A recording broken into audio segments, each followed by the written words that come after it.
being on a sports talk radio show also a privilege, but you don't get to be selective about who calls in with their crazy opinions sometimes. So if I have to choose Boss and Randy or random callers, every day of the week, twice on Sunday, it's Boss and Randy, the Hall of Fame.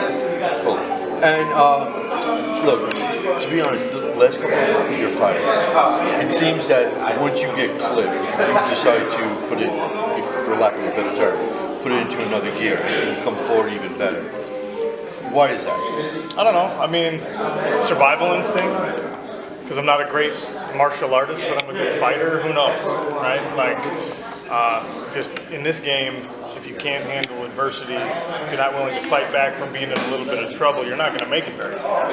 Everyone in these championship fights has been in the situations that I've put myself in, and they've come out on top at least a couple times in their careers. So I think that in order to get to this level, you just have to be able to do that.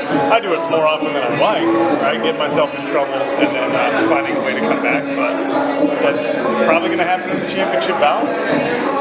I've been there before, so it's not unfamiliar territory for me, and we'll find a way to work through whatever adversity comes on Monday night. Thanks a lot. One of the top 10 jiu-jitsu guys. Well, it's a daunting task, obviously, going up against someone with his jiu-jitsu credentials.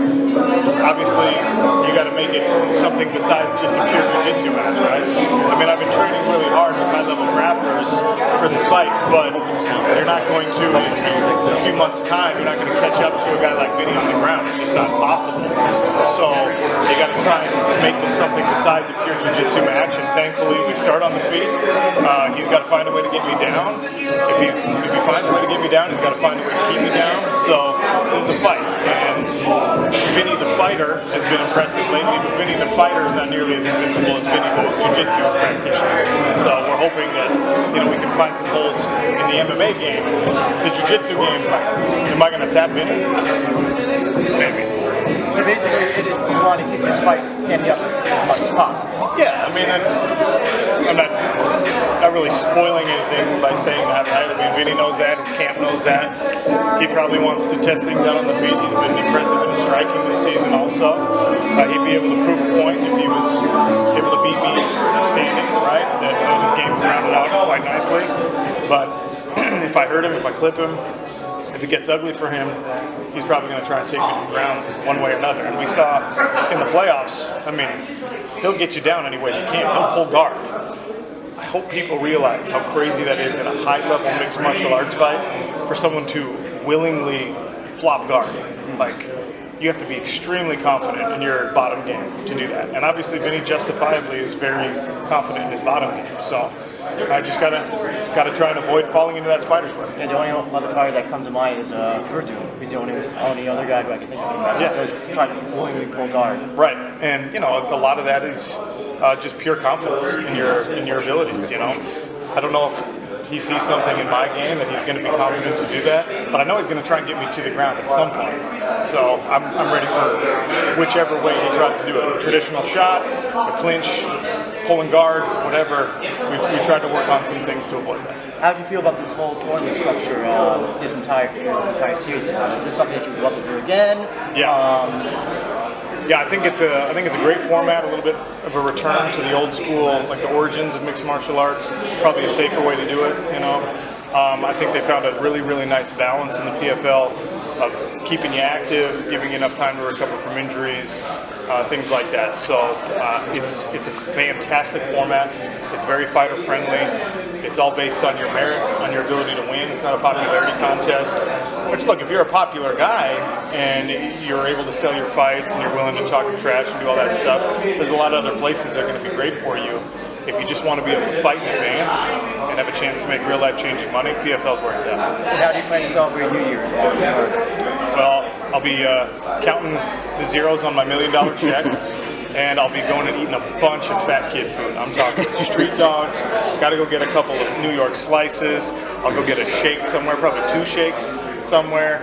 Yeah, I'll be weighing in at 205 tomorrow. By the time I leave New York, I'll be 230. Maybe the next season will be the heavyweight. Yeah, why not, right?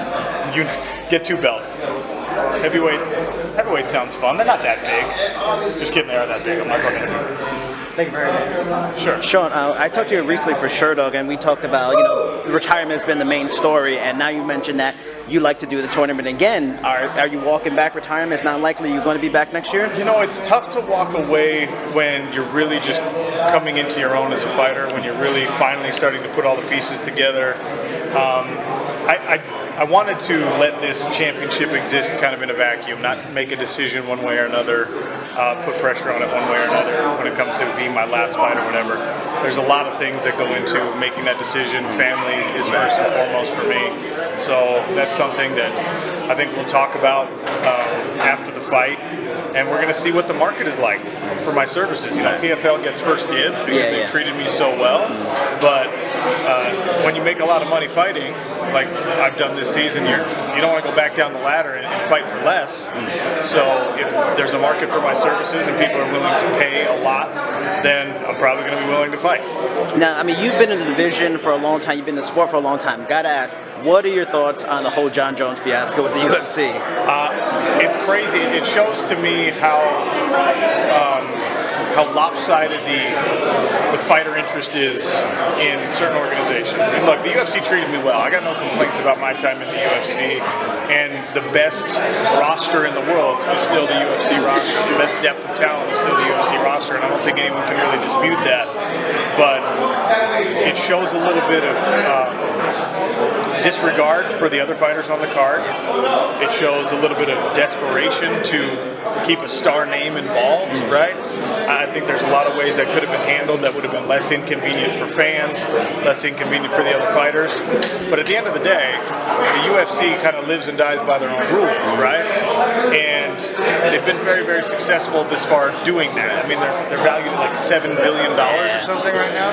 So sitting back and criticizing the UFC is something that's really, really easy to do when you don't like their decisions. But the proof is in the pudding. There's a lot of money there, there's a lot of success there, and it sounds like the LA show sold out, or is a near sellout, so they can kind of do what they want. Sean, I just want to get a shot of you in fighting chance. It all began with a dream.